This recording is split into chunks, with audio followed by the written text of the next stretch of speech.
The National Desk, America's News Now.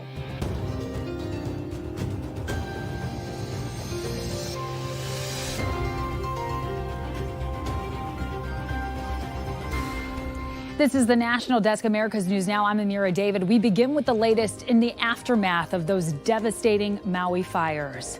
I want to start by expressing my appreciation for the contribution that your countries have made toward the relief following the devastating wildfires in Hawaii. I want to thank you both. A Cat 4 hurricane barrels towards California. It is days away, but still a near once-in-a-century phenomenon. Will he or won't he attend? Donald Trump may have made his plans known for the Republican debate next week in Milwaukee. This is the National Desk, America's News Now. I'm Amira David. We begin with the latest in the aftermath of those devastating fires in Maui. The Federal Emergency Management Agency sharing today that it has approved more than $5.6 million in assistance to nearly 2,000 households in Maui thus far. That covers clothing, food, and transportation. The agency also putting out $1.6 million in rental assistance. These amounts expected to grow significantly in the coming months and years, potentially reaching hundreds of millions of dollars. Meantime, Hawaii's Attorney General announcing the state will hire a third party to conduct a private investigation, a comprehensive overview assessing the performance of the state's emergency response systems. All of this comes as we learn the head of the Maui Emergency Management Agency has resigned his post due to mounting criticism of his department's response to the Lahaina fire. The administrator leaving after failing to sound the sirens that could have alerted more people to the wildfires. And federal investigators are also in Hawaii right now to try and determine what caused that horrific fire that took more than 111 lives and counting. One of the most possible causes they're looking at right now may have been a downed power line. That's bringing renewed attention to America's electrical grid.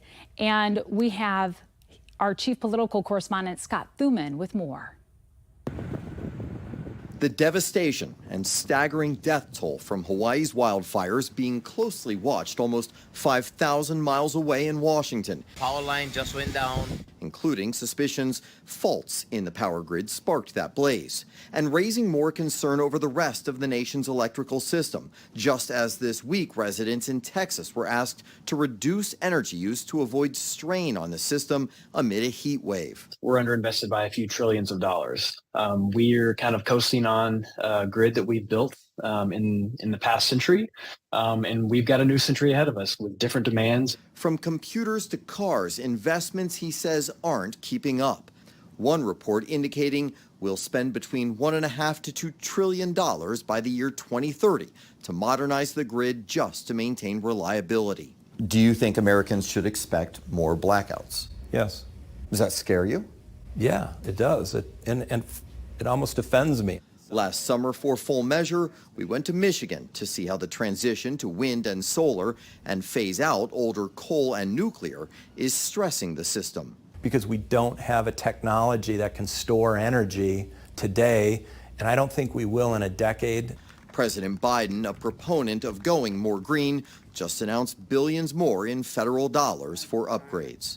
That funding can help ensure our electric grid is stronger, that the lights and air conditioning and internet stay on during heat waves and storms and other climate events. But that requires a sometimes challenging level of government cooperation. Because the electricity sector is generally regulated at the state level, not the federal level as much, there's a lot of people who have to be in the room to make those decisions. What he says Washington can do is force those conversations between the state and federal decision makers, also ease the permitting process, and of course, there's always a request for more money. Amira? And Scott, the situation in Hawaii will be getting more federal attention soon. What should we expect as we move forward here? Well, with President Biden going there on Monday, as you talked about at the top of this broadcast, that means that there is going to be more attention paid to that top priority of taking care of those who are most affected, but also, if there's time, it allows for some focus on not only the cause, but then what you can do about it in the future. That could be regarding that infrastructure and electric grid. More attention needed. Scott Thuman live in Washington, D.C. Thank you so much. A line of severe storms pushed through Rhode Island and Massachusetts today, bringing lots of rain and high winds, with at least one tornado confirmed to have touched down multiple times between the two states. Check out this video right now. Pretty captivating. A driver taking this video of a twister crossing 295 right near Providence. He said the winds from the cyclone lifted his car as much as a foot off the ground, while another driver reported having her car lifted as much as 10 feet from the ground, but said her car landed on its wheels and she was uninjured. Also outside of Providence, multiple trees were knocked down. Some homes were damaged to the point of being completely inhabitable. This Ring doorbell video shows a tree collapsing just in front of the house. No reports of severe injuries there. Well, up in Bristol County, Massachusetts, along with that tornado that touched down at least twice, they are dealing with flooding from the deluge of rain that lasted for more than 45 minutes. President Biden and the leaders of Japan and South Korea agreed today to expand security and economic ties at the Camp David presidential retreat in Maryland. Before the three met together, Biden met separately with each. Biden said strengthening ties between the three democracies has long been a top priority. Our countries are stronger and the world will be safer as we stand together. And I know this is a belief we all three share. And I want to thank you both for your political courage that brought you here. According to the Biden administration, the three nations have agreed to a new security pledge. The agreement states the countries will consult with each other in the event of a threat or crisis in the Pacific. It comes amid concern over growing tensions with China and North Korea's nuclear program. Already, China has criticized the summit, suggesting that the talks could threaten regional peace and stability. A Chinese spokesperson said today the international community has its own judgment as to who is creating contradictions and increasing tensions. The U.S. is holding naval drills with Japan and Australia this Wednesday amid rising tensions in the South China Sea. Japan says it saw Russian spy planes near the Sea of Japan recently and Russian and Chinese naval ships between Japanese islands. One of North America's longest rivers is at risk of drying up from the hot weather and lack of rain. Water managers are warning farmers who rely on the Rio Grande to expect supply shortages soon. The Rio Grande also went dry last August for the first time in 4 decades. Officials are working to manage the rate of drying. And the Justice Department is now seeking 33 years in prison for Enrique Tarrio, the former Proud Boys leader convicted of seditious conspiracy over the January 6th attack on the U.S. Capitol. If imposed, the sentence would be the longest punishment handed down in the prosecution of those involved with the riot. Oath Keepers founder Stuart Rhodes, convicted in a separate case, received the longest sentence to date. That was 18 years. Meantime, another Proud Boy member has disappeared ahead of his sentencing. Christopher Worrell was scheduled to be sentenced today for pepper spraying police officers on January 6th. Prosecutors had asked a judge to sentence Worrell to 14 years. Authorities are now looking for him. His attorney has declined to comment. 2 men have been arrested in Nevada over telemarketing scams that cost Americans tens of millions of dollars. 53-year-old Richard Zeitlin and 73-year-old Robert Piaro are facing criminal charges. The men allegedly convinced people they were donating to charities. Their lawyers did not immediately respond to requests for comment. 3 of 5 former Memphis police officers charged in the death of Tyree Nichols are asking for separate trials. The 3 men have pleaded not guilty in the violent killing of Nichols in January. If the judge approves the requests, there could be 4 trials. The judge set a September 15th hearing date to discuss the requests. Idaho murder suspect Brian Kohberger was in court again today. The judge was set to hear arguments on pausing the case requested by Kohberger's lawyers. A defense attorney says there have been failures and irregularities in the grand jury process. Prosecutors, meantime, they say the defense is trying to buy more time. Elementary students in Kentucky's biggest school district went back to school today, more than a week since classes were canceled last Tuesday because of busing problems on the first day of school. Jefferson County schools created new routes and school start times to help with those driver shortages, but the plan backfired and the schools shut down. School officials say there may still be a few issues as they address the situation.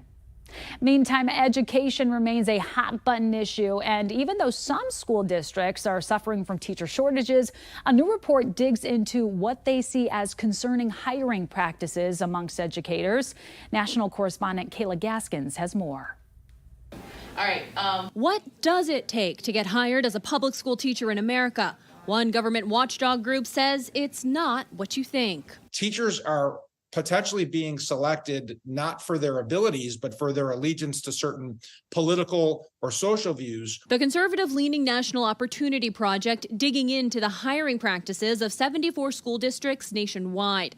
President and founder of the nonprofit, Pat Hughes, says they found multiple districts where ideal candidates need specific politics. This report sort of pulls the curtain back on what's been going on in the last several years in public education, K through 12. Denver Public Schools wants a teacher who will have an anti-racist mindset and work to dismantle systems of oppression and inequity. In Evanston, Illinois, the district wants applicants to explain how they will grow their practice of leading, teaching with a racial equity lens. What we're concerned about is that children are being given only one view of the political landscape. A separate report published by the Defense of Freedom Institute in July accuses the nation's largest teachers unions, the American Federation of Teachers and the National Education Association, of coaching teachers on how to inject gender identity politics into the classroom. Political activism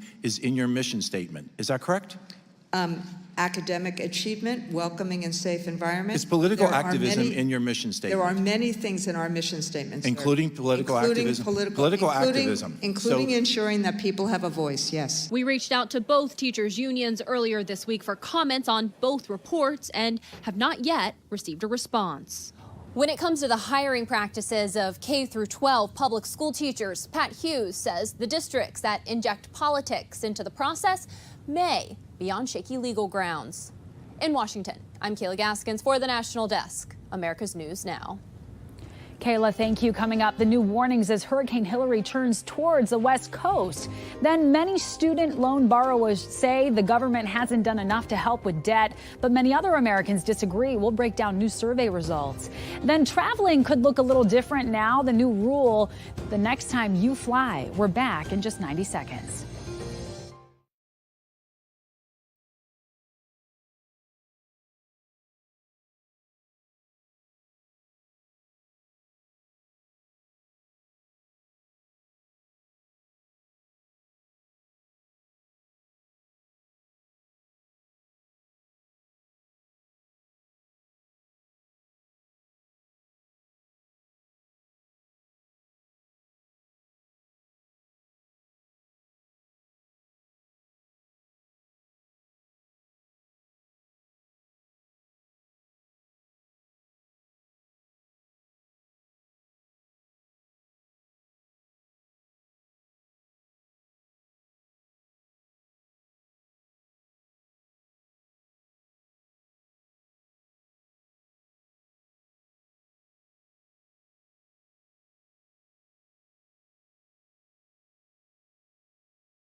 Hurricane Hilary is now a Category 4 hurricane with winds of 145 miles per hour. The storm is likely to hit Mexico's Baja Peninsula this weekend and then hit California as a tropical storm early next week. Meteorologist Miles Musio explains how rare these types of storms are on our West Coast and what California and Arizona can expect. Tropical cyclones in the eastern Pacific are pretty common, but it's pretty rare for these storms to hit California. That's because the tropical easterlies take all of these systems out to the west of California. Plus, the sea surface temperature has to be very, very warm, over 80 degrees. And once you get off the coast of California, it's much cooler than that, and hurricanes hate cold water. Nonetheless, there was a hurricane which hit the San Diego area back in 1858. That was 8 years after California became a state. And there was another system, a tropical storm, that killed 93 people in 1939 in Long Beach. Those two systems were the only two landfalling tropical cyclones ever in recorded history in California. However, there was another system that came across the border here. This was Tropical Storm Kathleen back in 1976 with 15 inches of rain in El Centro, a lot of damage there. And now we have Tropical Cyclone Hilary coming about every 80 years, as it turns out. There seems to be a little bit of cycle to it there, that we get a landfalling hurricane or a tropical storm and a lot of rain with this one over mainly east of the Kern County area. Eastern Kern County, you can see this is the 1-inch line right there coming close to Bakersfield.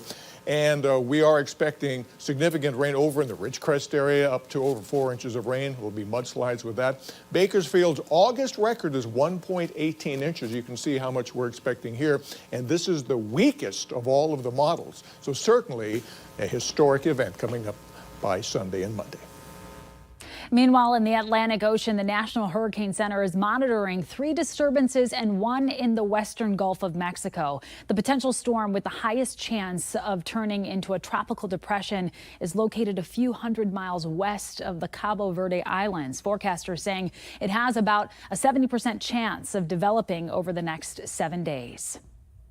Former Justice Department official Jeffrey Clark, one of the 18 co-defendants indicted alongside former President Donald Trump in Georgia, has objected to the proposed March 2024 trial date in Georgia's election interference case. Clark's attorneys called the trial date proposal highly premature, noting none of the defendants have been arrested or arraigned. District Attorney Fani Willis is giving those indicted until August 25th to voluntarily surrender. Trump's lawyers are also seeking to move the federal case against him about the 2020 election trial date. They issued a motion stating the amount of documents given to them by the prosecution is just too much to go through before next year. They have proposed pushing the case until April of 2026.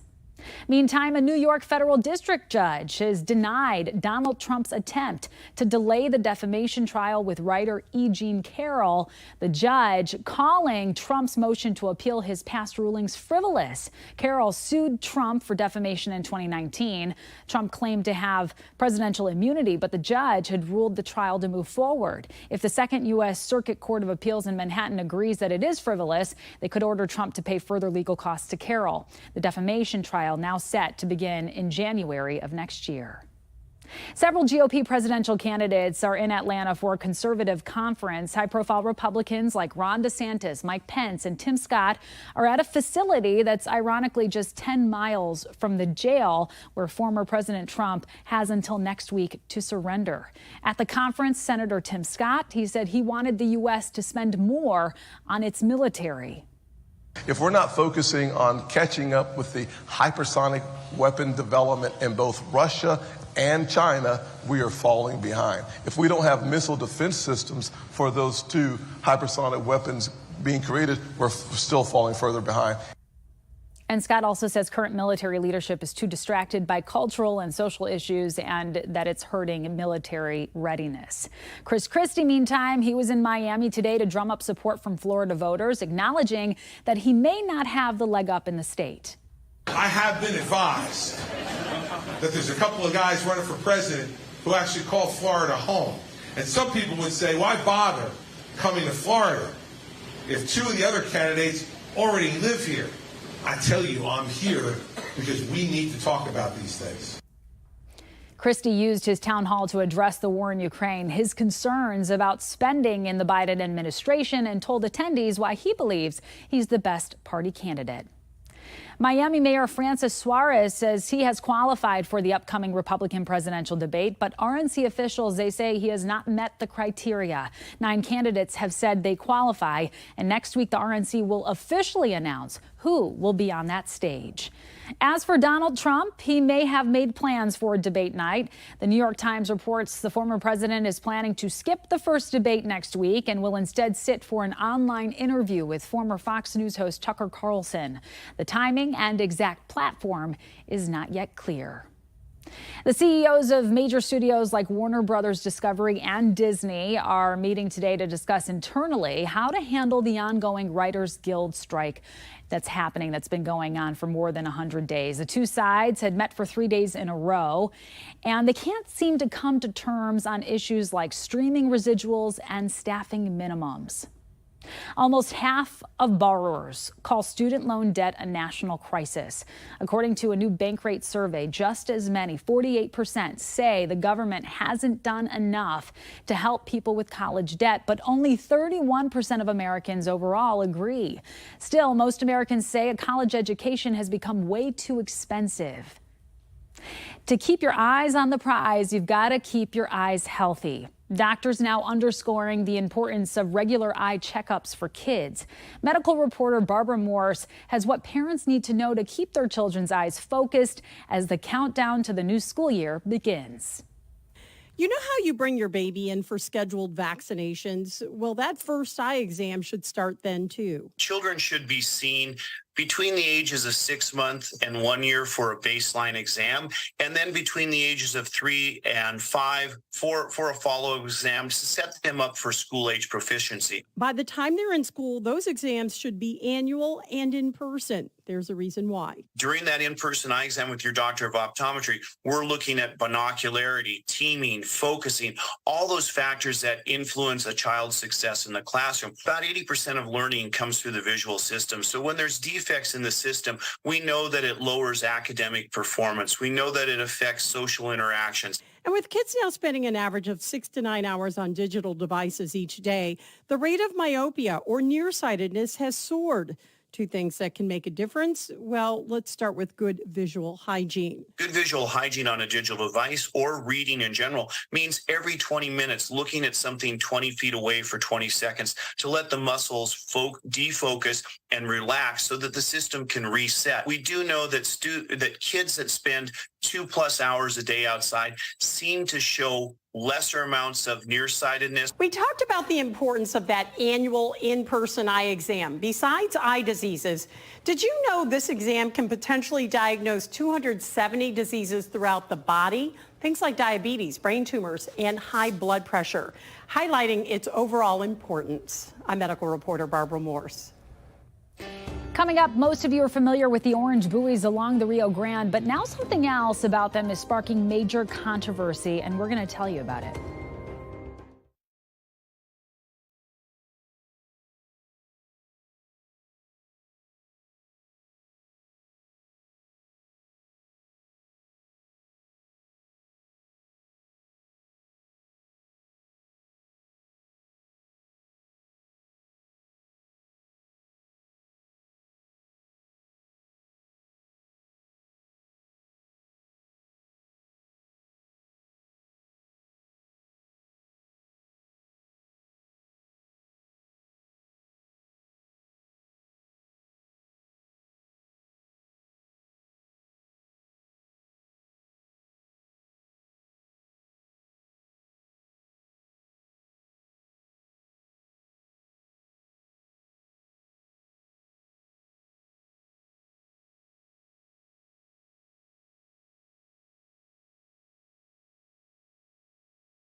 This is the National Desk America's News Now, and we are taking a look at the pulse of America.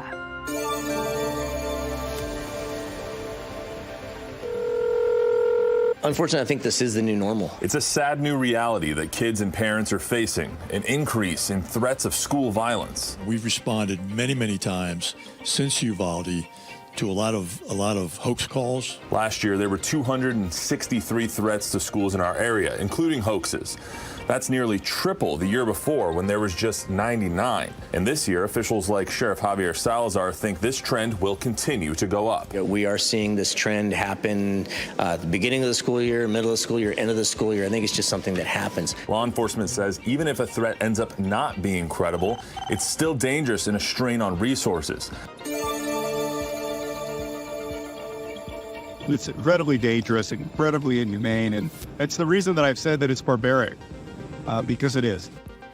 The metal discs in between each buoy along the Rio Grande are generating controversy. Opponents have referred to them as circular saws. A former Border Patrol chief says the blades would make climbers uncomfortable but would not hurt them. The buoys are the subject of an ongoing lawsuit.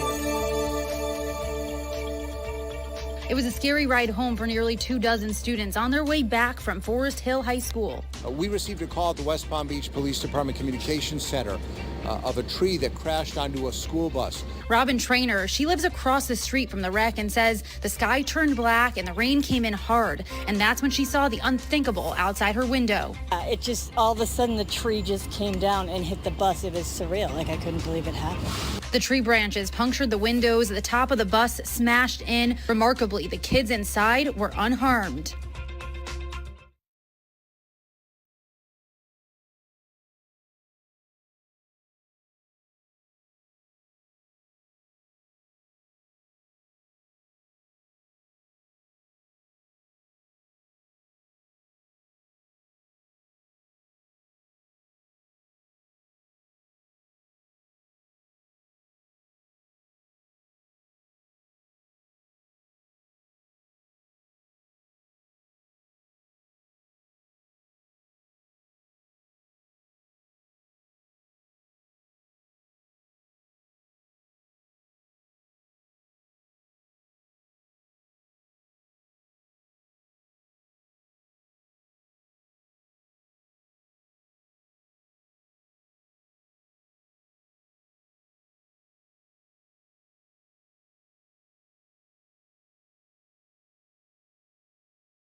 Facial recognition technology is expected to ramp up at sports stadiums across the country. Starting Monday, Phillies fans will be able to get into home games with just a scan of their face. But get this, you won't even have to stop walking. The program, dubbed Go Ahead Entry, allows fans 18 and over to pre-register through an app, enter hands-free. Citizens Bank Park will be the first to offer it, with other ballparks soon to follow suit.